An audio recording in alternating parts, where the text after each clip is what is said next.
What's going on, everybody? It's Coach Harper here, and welcome to the Speed to Dominate podcast. And listen, today's podcast, we have something amazing for you guys today. I have a special treat. I have my coach who taught me pretty much everything I knew about sprinting and sprinting through the phases. And we talk a lot about the phases. So I'm going to let you listen in to our conversation that we had via Zoom. And it's about, it was a long conversation, but I cut it down and took out all the relevant parts so you guys can listen, man. Enjoy listening to this.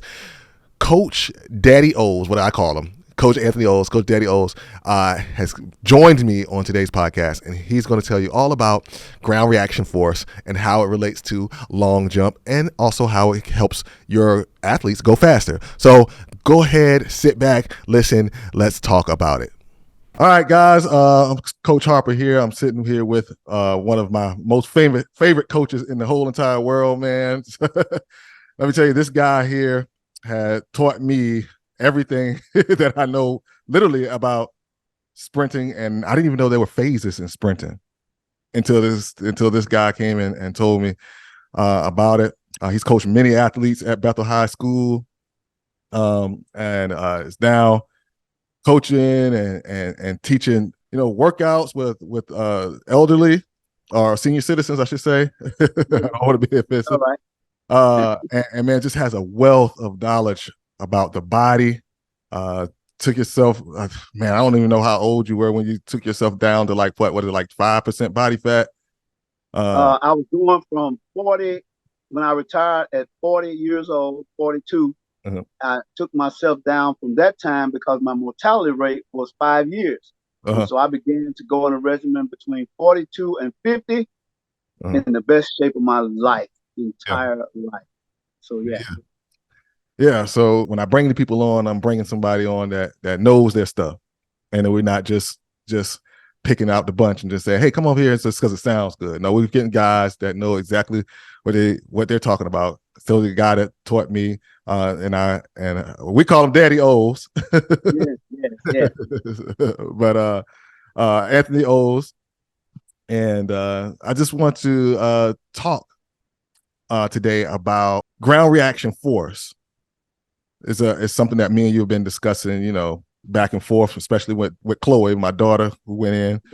And I tell these people all the time about Chloe and how she went out like number 2 in the nation on her first year long jumping, and everything that I'm telling you guys on this podcast, I'm doing it with her, and I have done with her to get her she went from 8 feet to 10'9" inches, and it was an amazing ride. It was an amazing ride. So we're going to talk about ground reaction force and how that plays a role in the takeoff in long jump. And like I said, Daddy O's, I'm going to call him Daddy O's. Is that okay? It's all right. All right. Called Daddy O's was then taught this to me way back in 2001. And I became a champion because of it. So let's talk about how, first of all, what is ground reaction force? Let them know about that. Well, ground reaction force is a force in the body that the body does through proprioception of the feet with the ground and the reaction that the body responds to in our movement and our propulsion from standing still to moving forward. Right. And it's a very, very intricate, broad topic that covers so much. But I want to be as precise as possible. I have a book definition. I have a definition that I pulled off of some research just to get it into those areas. But as a thought process, is something that occurs when a person moves through with their intent of long jump. Let's just take it from the intent of long jump. In the intent of long jump, it's the force that is produced in our body from a running position going forward, transitioning to a takeoff position, a flight position, or float position to get the longest distance possible between the body leaving the ground. Okay. In general terms, how much can we go forward and jump from a surface? Right. And the surface is going to depend on how well we do that. Oh yeah. That's another good point. The surface that we're actually on, because a lot of people talk about. I guess we can relate it to running, because a lot of people talk about this is a fast track versus a slow track, right? Exactly. And then so that surface plays a role even in a long jump then too. That's correct, because the harder the surface is, the more knowledgeable that person is. And I want to speak about Chloe. I believe Chloe has the proprioception of transitioning the ground reaction force through your DNA and through her mother's DNA. Right. You know, you just don't get that. You have that. That is something innate in the person. All things equal, if I can do the same thing that you can do, and I can approach, and all our approach and all that stuff is better, but you got a better understanding, and you have a better understanding of your own body and how to get the best out of your body, you're going to jump further than me. If my understanding is limited to what my body can do. And so I believe that the person, first of all, has to have an innate ability within them of understanding. Okay. Then a working knowledge. Yeah, go ahead. I'm sorry. No, it's okay. Go ahead. Then a working knowledge of all the physics of movement, all of those things that go into the movement. If we have a working knowledge of it, then someone who's working with you has a working knowledge of it and understands how to do it, then that transfer is going to be better in the person that has the most understanding of how that works physically to run, because a person can run fast, hit the board, leave and enter the pit, but they're flat. Right. You're not going to go as far as a person that understands. And I'll go back to how we did that Christmas, over the Christmas holiday, when you went into your championship long jump. Yeah. And 200, I believe you won the champion in the 200 and the long jump, or just the long jump? It was just the long jump. It was just okay. So, but when we started, we started distance, how far back on the track. Yeah. You changed that distance. We also just walk into the pit. Yep. Then we started running into the pit. Then we put a hurdle out there. Right. Yep. We just cleared the hurdle.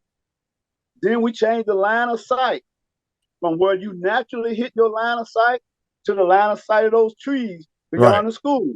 Yep. I mean, so all of that takes a point. That's that progression. A progression. We have to have that progression, including, and I just watched one and I videotaped it. I don't know if you want to bring that in, how long the pit is.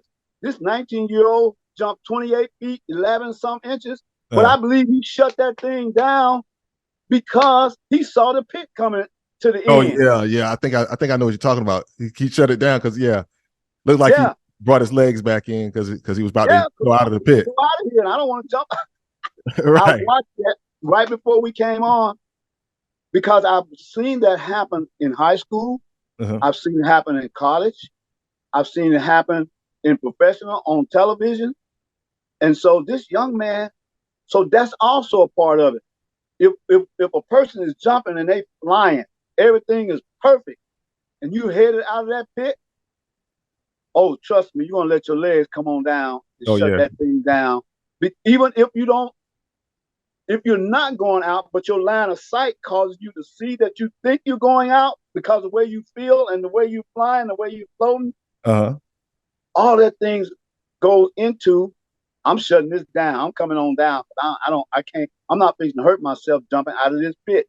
Right. And so that's also a part of, the proprioception we have in our body. How conditioned are we? All things not equal. And you can bring it into succinctness, and I like to bring it back as well. But all of those things are important parts of it. Sequence of your running. Mm-hmm. How are you running? Are you just running fast? Is the person just running fast? No, Right. I watched that young man that was running that jumped 28 feet, 11 some inches. He stayed tall. Right. He stayed light. He Right. So stayed a lot of people don't understand that when it comes to running down the runway for your long jump. Like, you still have to have good mechanics, and absolutely. you still are changing gears in a sense when you're on the runway too. So it's not just, a lot of people just think, oh, just run as fast as you can and then jump as far as you can. Like, that's not it. That's Like, not it. you have to, like, you literally are going through your sprint phases Yes. as you're approaching the pit. And the swing, the stance, the mid stance, the heel strike. No, that young man heel never touched the ground. You can tell him for sure. Does your heel touch the ground? I'm asking you. Does your heel touch the ground when you're sprinting down the runway? No, it doesn't. No, it doesn't. And this young man, you're up on your toes. And so the running phases or walking phases are not the same. And you can take a person and just say, okay, you're going long jump. They go out there, they going through the heel, hitting first. No, and then the mid stance and then the toe off. They doing all that. Their body's slowing down. And every time the heel strike touch the ground, the like body slows down and comes to a almost complete stop. Right. That's why I tell people all the time too. Is like when they land on their heel, you're literally putting on the brakes because of the ground reaction force. And just for simpler terms, I guess, for people who don't know, that the ground reaction force is simply, whatever force you give the ground's going to give you that same force back in the opposite direction. That's correct. So what I like to call it is equal opposite force. Like, I usually say that to my kids when I'm coaching them. So it's equal opposite force. Like, whatever you give the ground's gonna give you that back in the opposite direction. So if you land incorrectly, then that force that's coming back is gonna jolt. It's gonna come back through your body. It doesn't help us if we're trying to go this way, if force is working against us this way. That's exactly right. As if the heel was on the ground, as you said, coming to a stop. That's Newton's law. For every action, there's an equal and opposite reaction. Right. And if your opposite reaction is in a lean, a forward lean, or a sprint lean, or acceleration lean, and you're up on your toes, that force is not only, and I see this young man who was running, and I've seen you do it, it's under control. You're up on your toes, but you don't want to get so high. Right. You want to stay light and parallel, but springy, like you're stepping on a collapsible spring. Right. Rather than a cushioning board, or a slow track has more cushion in it. The distance of the cushion is thicker, versus a fast track, the cushion is thinner, and you can get more spring. But if you don't understand your body mechanics and how you can get that spring better and your ankle is not well, the tibia and the fibula is not well, it's not going to transfer up to the femur, to the knee, to the hip, the femur to the hip. It's not going to transfer. You're not going to be light. You see a person sitting heavy on the track, they're going down there like that. No. You're not going to even hear them. Right. Because they gone and they're light and they're staying intentionally putting their arms. We intentionally put our arms in a certain position, as you can definitely tell us, to keep your body from getting too high off the ground. Right. Until you're ready for it. And once you're ready for it and you go to your takeoff phase, then go into your flight or float phase and your reach phase. And when you're coming down, you're still reaching. Right. You're still reaching. You're also saying, okay, hips, I want to keep you forward because I don't want my butt sliding in the ground. I'm up there 2.5 feet ahead and my butt back there 2 feet behind me. And then and I lose 2 feet off a foot and a half off my jump. And that's funny because I taught the same thing to my girl that I had when I was coaching at Berkmar. I was a head coach at Berkmar, and I had a girl 5'4". She jumped 19'9", and before she had jumped there, she was only jumping about 17. And I said, you know what? The difference is between you going, I told her 17 and 18 feet. I said, what's the difference of you just taking your knee from a bent position like this and just straighten your knee out so that you can get that full extension. And then as you come down, you're going to dig your heels in and then slide into that hole, right? I told her that very next one, she went out, she jumped 19 feet.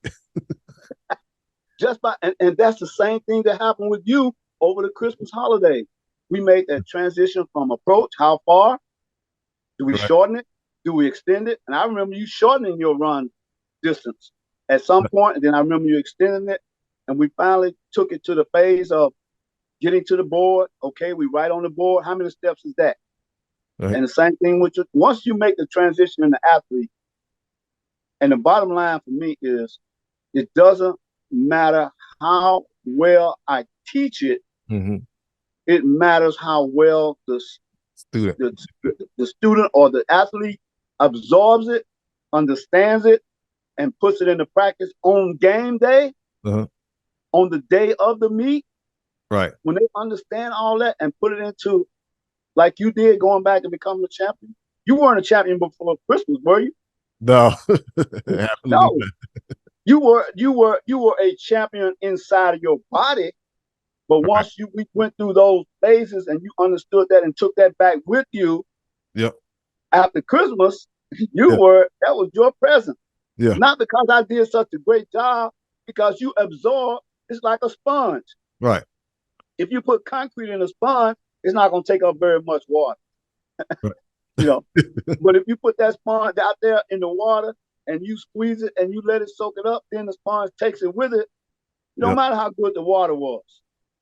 It matters how good the sponge absorbed that water, took it out, and then you can squeeze out a lot more from what you absorbed and become that.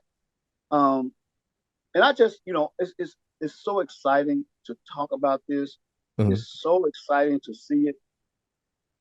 For me, though, and you confirm this, is my thing was always about the athlete. Yeah. How much of what I am doing with you can you tell me about what you need and what you desire and how you need it and how you desire for me to present it and give it to you? That makes it better for you to absorb it. Right. But I know a coach that coached at Baylor. This guy was crazy. He coached my brother. This guy was a type of person that would erase everything put that out the window, put that out of your head, put everything he know in your head, and expect you to be a robot. Cars call it, our coaching call it psycho-cybernetics. Yeah. One of the worst things that anybody could ever do. Don't ever, if anybody coach ever in your life, do not use psycho-cybernetics with anybody. Michael Johnson told him, "Coach, I ain't doing all that." Michael Johnson was the only athlete that this coach at Baylor, and I'm not going to call his name because I don't want to put no disparity on nobody's name. I'm just putting disparity on what he was doing. Michael Johnson said, "Coach, if I can run this fast, that ugly," and he was the ugliest runner, ran the fastest I've ever seen in my entire, his mechanics were horrible. Yeah. If you can run that fast, like I say, the bottom line is, I say to my athletes in track, and I had a saying for football. In track, son or daughter, you do know how to run, right? Yeah. You do know how to jump, right? Mm. All else fail, all that other strategy, if all that stuff is messing you up in your head, forget all that stuff and just jump. Right. Forget all that stuff and just run. Get me out of your head, get all that practice stuff out of your head, and just jump. And just run. That's why I presented so much listening to the athlete, because they're in control. And when I'm sitting in the stand, and they out there competing in the heat and the rain and whatever, they're the ones. Right. They're the ones. Tell me what you want. And then the best athletes get out of me. The best they get out of me is when they say, "Coach, what can I do?" And that's what you did for Christmas. Yep. You came home, "Coach, what can I do to be better? Help me do better at what I'm doing." Yeah. I throw it all in. It's that turns me into, because I am an abstract thinker, and I'm already thinking stuff way out there. Yeah. But I don't put that way out there thought on nobody until they ask me That's for me, it. right? After Once they that, ask me for it, I can throw out all the stops. I'm gonna give you everything I know, and then let you chop it up. No, coach, that ain't what I need. Well, how far should you be back? How many steps? I don't remember. It was 16. I don't remember the approach was 16, 13. That's been a lot of years. 12. I don't remember how many steps. I was on 8. He was on 8. I was on 8. On 8. We finished on 8, right? Yep. But we didn't start on 8. No. Remember, we went back further. Yep. That it. We went up closer. Yep. That it. And so the thing is, ground reaction forces are going to be better. Equal and opposite reaction forces are going to be better the better the person feels about their input. Oh, it's good. What they know in their body, what you have absorbed from them about their body as you watch them move. You know, are you sitting flat on the track? Are you going down the track with slapping foot, that slap foot thing that they do? No. Yeah. All coaches have to observe that and then help the athlete understand what they're doing. Right. And then let them tell you that they want to stop doing that because they understand that that's causing them some consternation. Right. I think I absorbed that from you now. Now I'm not as good as you are, but I like you can look at someone and say, this is what you need to do. I can look at someone and say the same thing, but I have to film it. So I have to film it and I can go back and look at it. Like, but you were the only coach. But you know, I took that tactic from you though. I'm able to watch, record, go back, watch it, and say, okay, this is what you need to do. This is what you need to do. All right, you're not on your toes here, or look at your knees. Your knees are not come up to the right height. Things like that. Like, but you had the innate ability to just watch and say, no, this is what you need to do. All right, and then knew exactly what to do, and then knew exactly what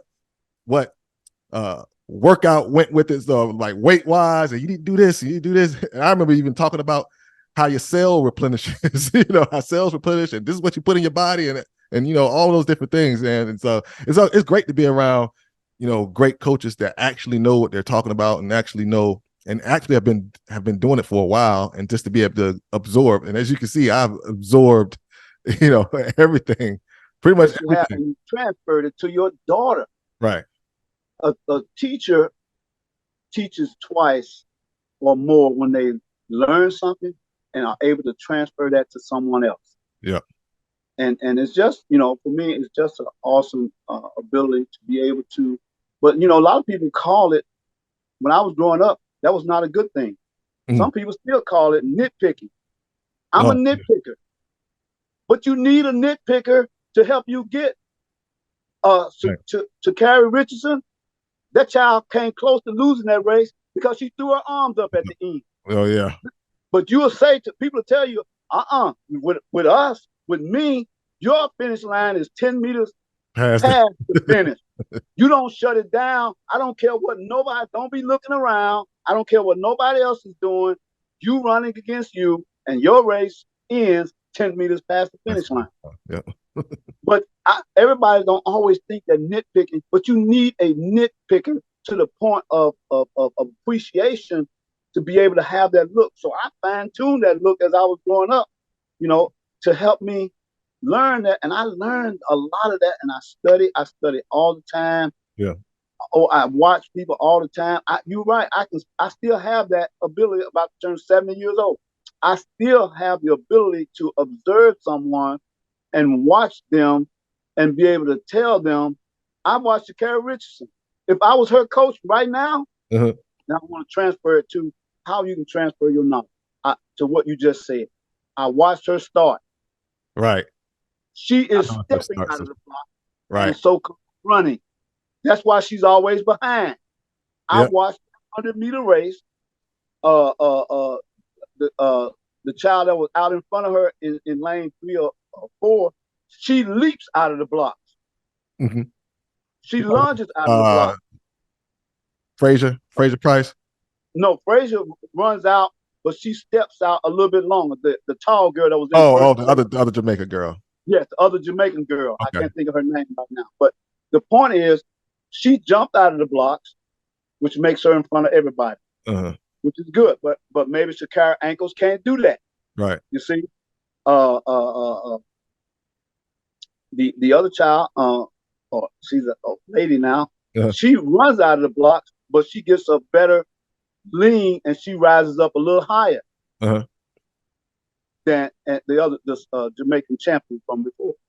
But Shakira runs out, and then at 40 meters though, she has an acceleration mechanic that she shot out of a gun because her hips has a turnover that's powerful, and they're not tired.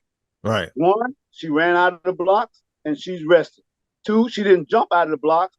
So now none of those forces in her ankle, in her knee, and in her hip are jammed together. They have not collapsed. Right. Whereas the other two, they're trying to recover from that collapsed position. You can see how tall they are or how short they are from the first step to 50 meters. Right. But Carrie, once she get at 50 meters, she's taller than all of them. She's up, and everything is moving mechanically wonderful. And that's the same thing in the jump.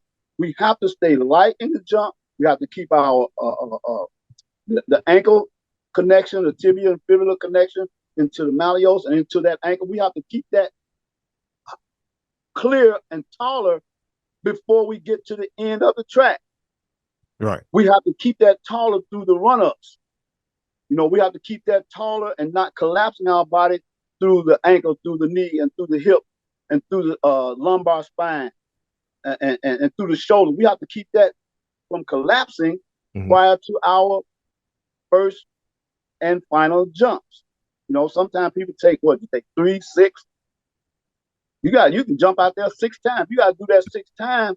By the time you start off at 6'2", you end up at 6 feet tall by the time you finish jumping. Right. And use between 142 and 413 calories per jump. Oh, man, so you got to fuel up in the beginning. Man, so if you do 6 jumps and you're not fueled, not only you're shorter, right? Your proprioception is different. You're hungry. Yeah. You don't have any energy. Your stores, glycogen stores, are down. Man. So all of that, and I said all that to say that not only does and my book called it a good reaction force. You know, the book I'm doing this finishing up my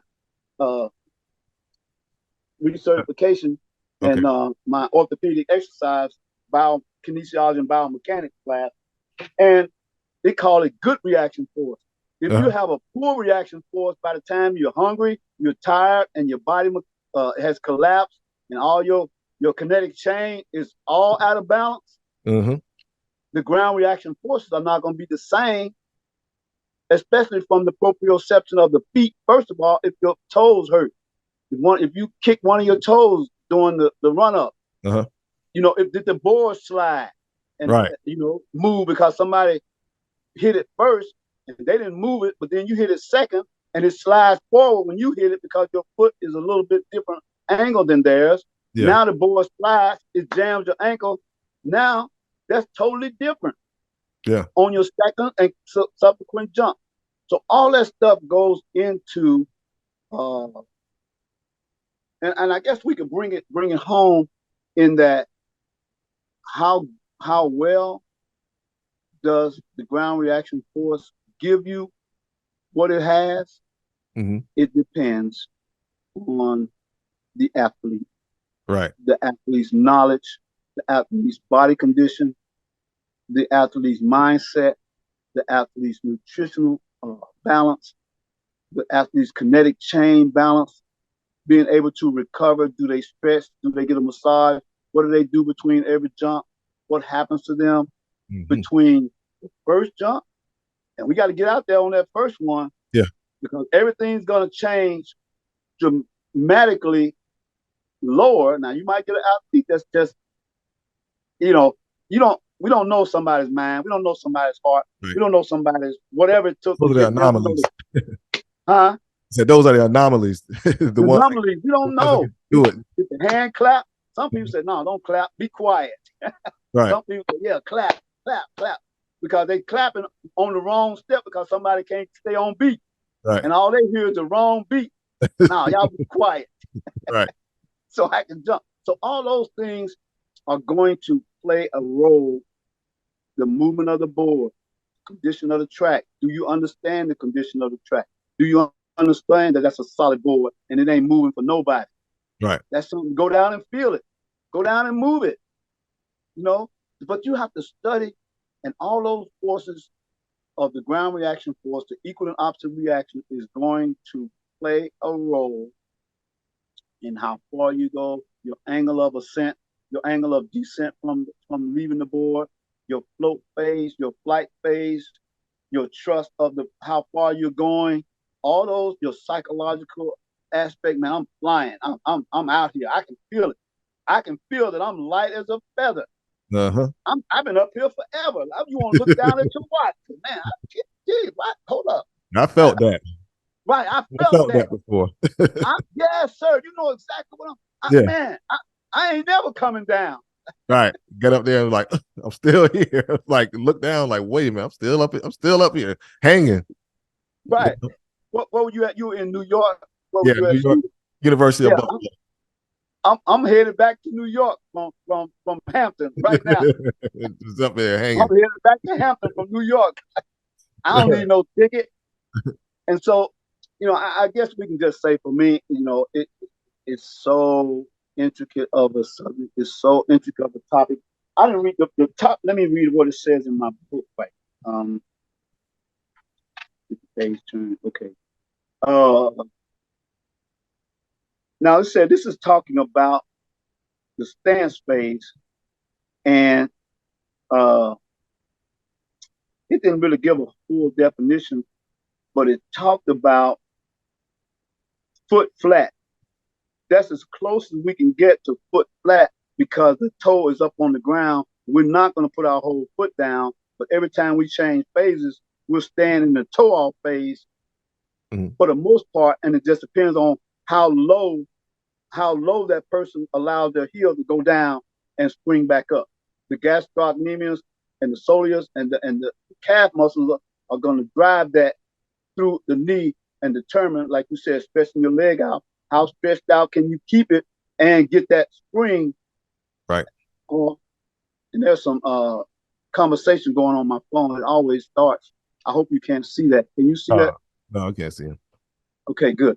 You know how far that person allows their heel to go down and stay how light they stays. And the book talks about that as the body shifts over the weight-bearing foot, which is mid-stance of the cycle, the mid-stance of the cycle occurs.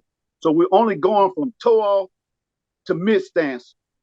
And if a person don't understand that those are the only two phases in the stance and the swing phases, that's all they're doing, and that's all they're allowing their body to do. If they don't understand that and they letting their heel make contact with the ground, or they running flat, their ground reaction force is going to be different.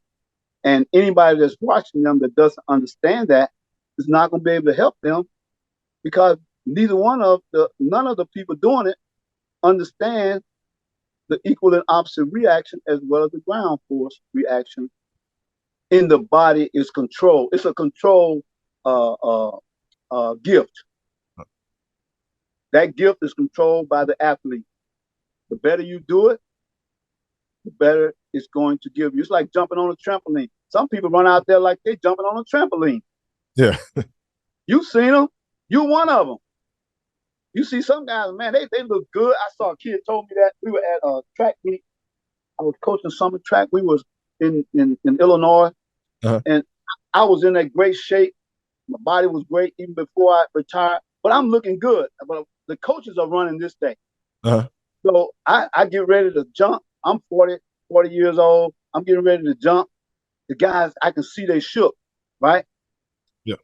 When I jump 18 feet, whatever, but I'm 40 years old.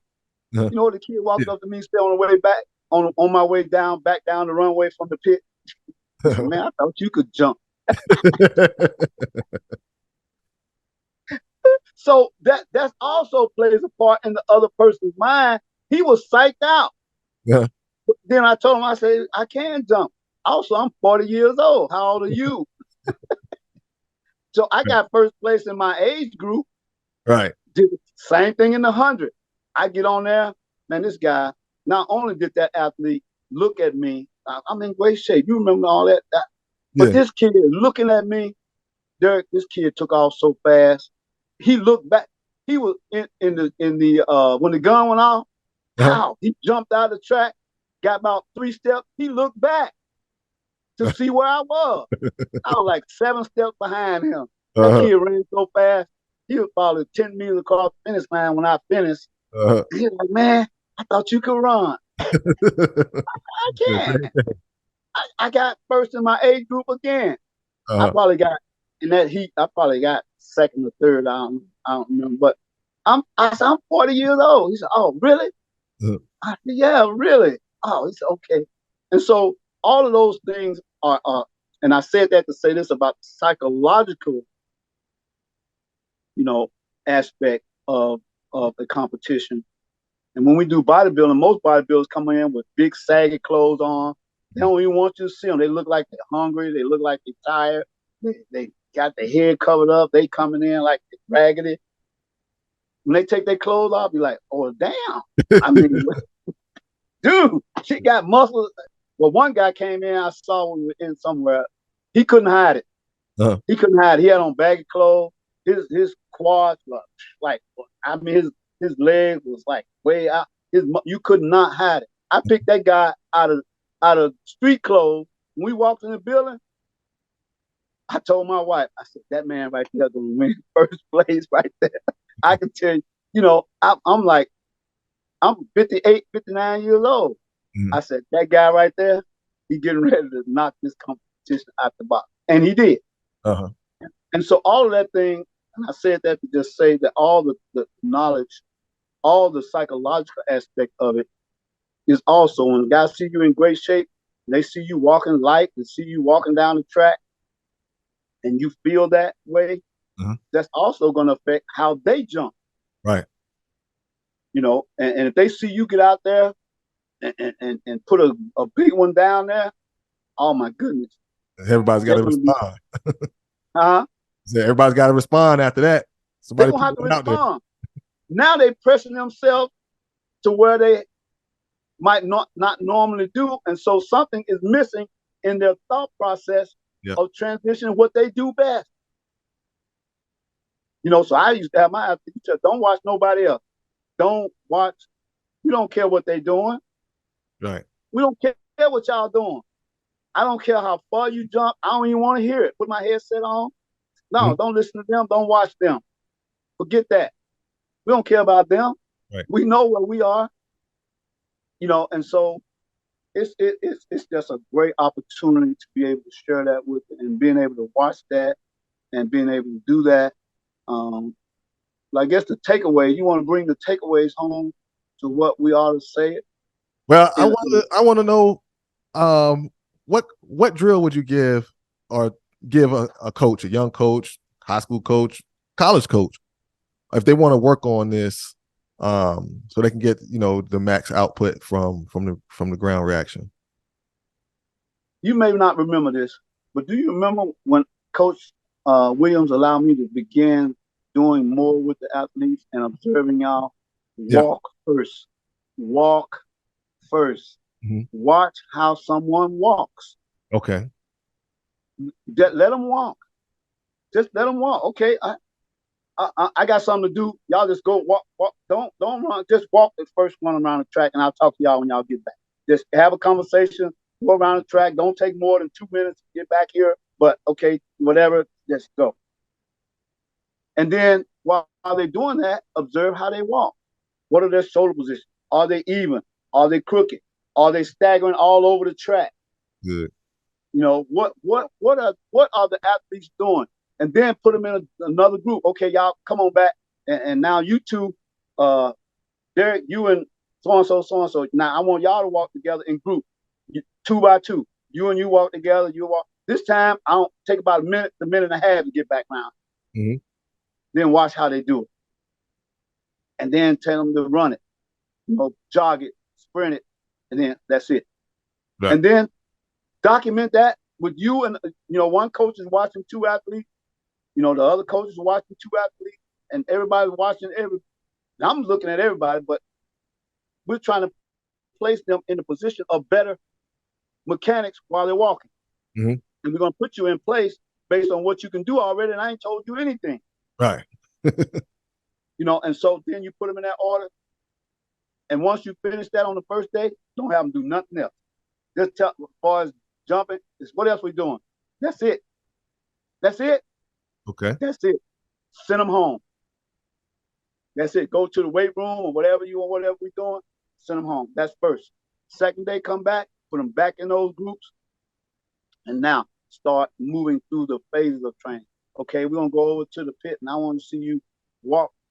And how many steps do you think you need? How many steps do you think?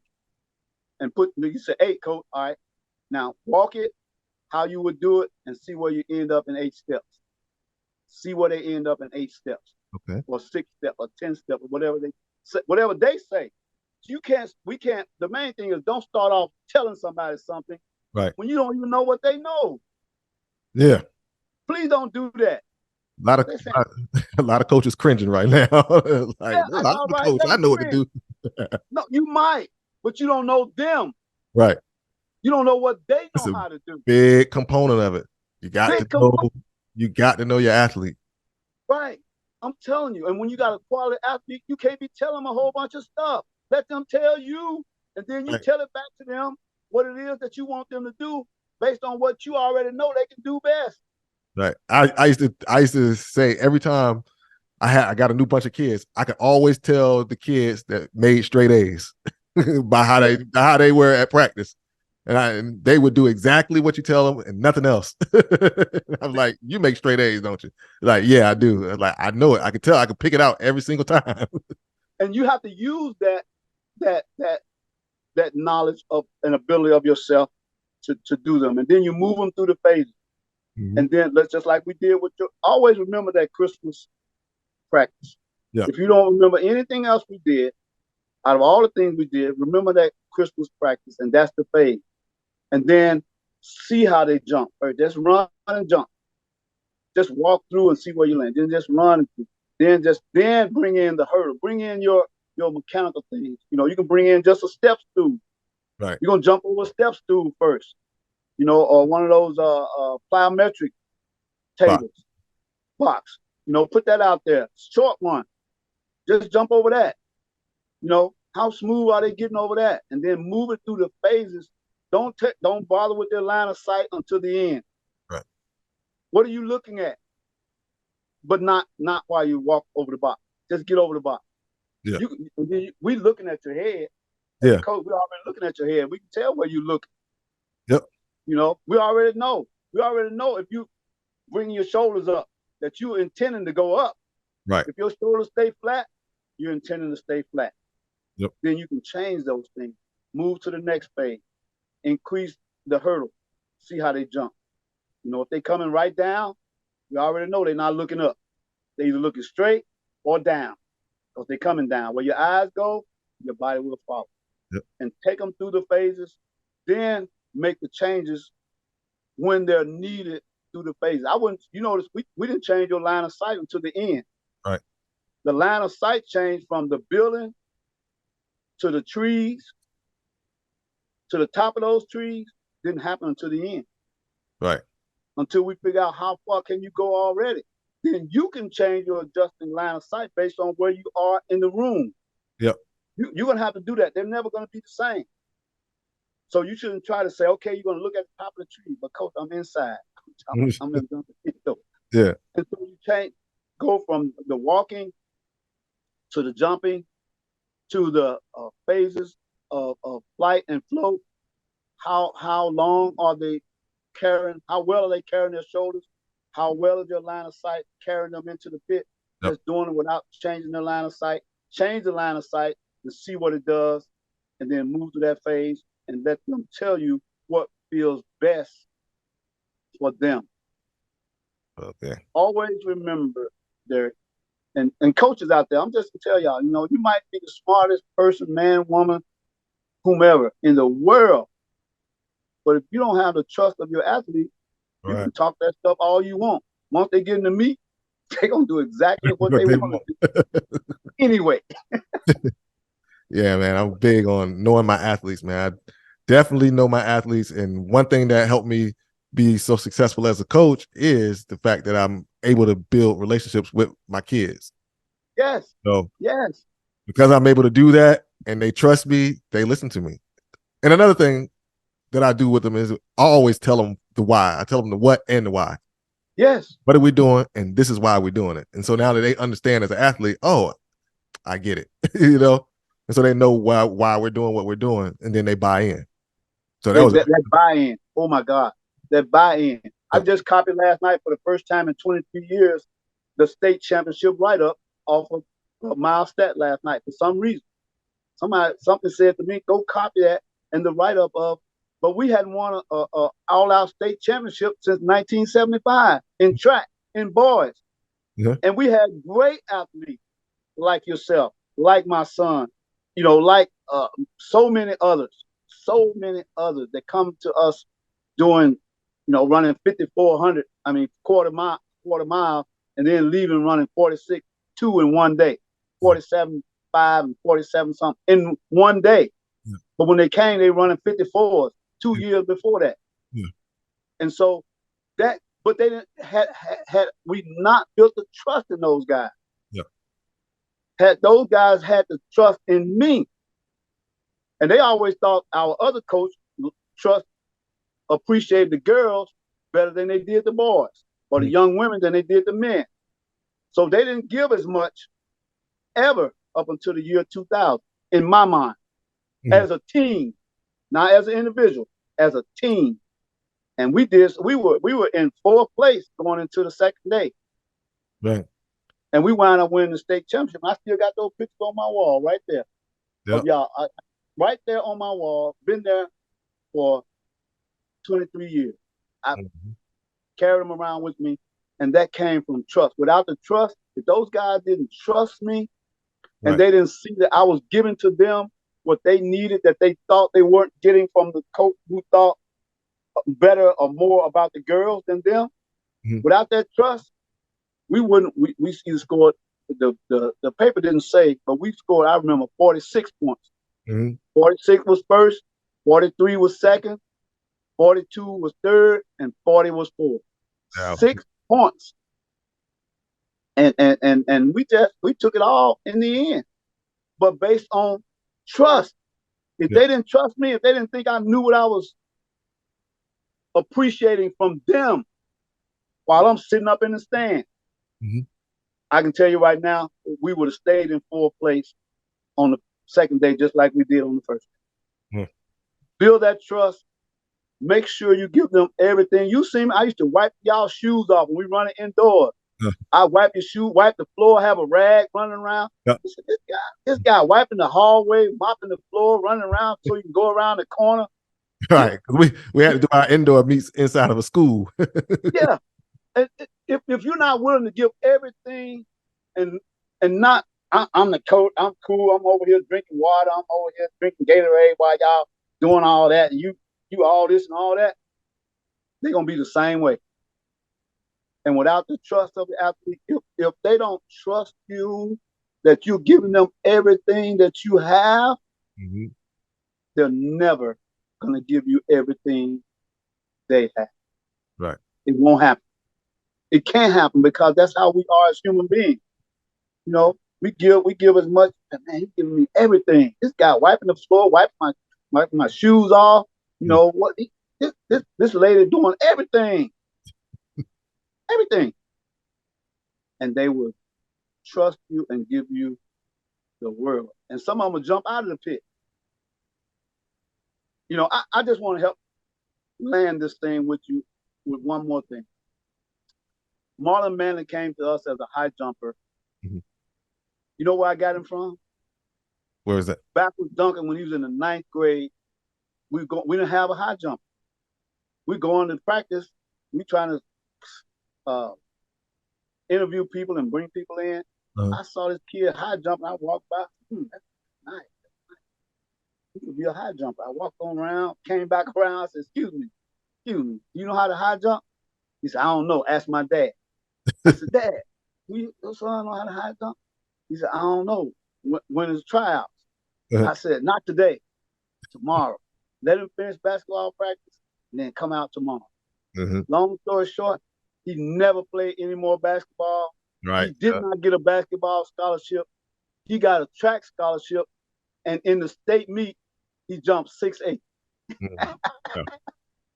He couldn't clear 7 foot, but the guy in front of him cleared 7 foot and jumped 7'2", but he couldn't clear 7'2" or 7'4", and he never cleared 6'8" at the pin relay. But the point is, I saw in this kid a transfer of backwards dunking to high jumping, like you were talking about earlier. I saw that this kid can be a great high jumper. I don't know where he is in the 9th grade on basketball, and I know his dad is so thankful still today, and his mom and his brothers and sisters, that he went to college with a track scholarship as a high jumper. Full ride. Big money. That's what it's about. Well, Coach, man, as always, it's a pleasure to speak with you. We haven't spoken quite a little while, but hopefully we can change that going in the future. We can speak a lot more on the phone or in person, hopefully, as we get. All right, I look forward to it, man. I'm so proud of what you're doing with your daughter, with Chloe. What she did, what I saw you do, and what the few times we talked about her and transferring her and listening to her, the same thing we're talking about. What you have done to transfer her with your DNA that I know about. I don't know your wife's DNA. I know your DNA. And I watched hurdler. So she still has the DNA of understanding GRF, ground reaction force. She has it in her DNA from both of you all. Because the hurdler, going over those hurdles, the hip don't like to do what the leg is in full extension. The hip don't like to be, I always get them mixed up, flex. It don't like to be leaning forward while the leg is in full extension. Right. That takes a lot out of the body because it wants to do that opposite force. When the thighs coming up or the quads are coming up, actually the hip wants to go back. Yeah. Because that's the natural response of the hip. To get both of them to do that at the same time, you gotta have. It's gotta be. I did it last night in a stretch. I caught a big cramp in my quad, big time. I leaned forward, then I did the other leg, but I leaned back first while I was because I stretch at night before I go to bed. Every night I stretch, and I sleep because I'm practicing from my book. I have to know all that stuff. So I was practicing because I'm getting ready for my final exam. And I picked my leg up on the other one, but I leaned back while I'm down on both knees. I put one in front, raise that leg up, and lean back.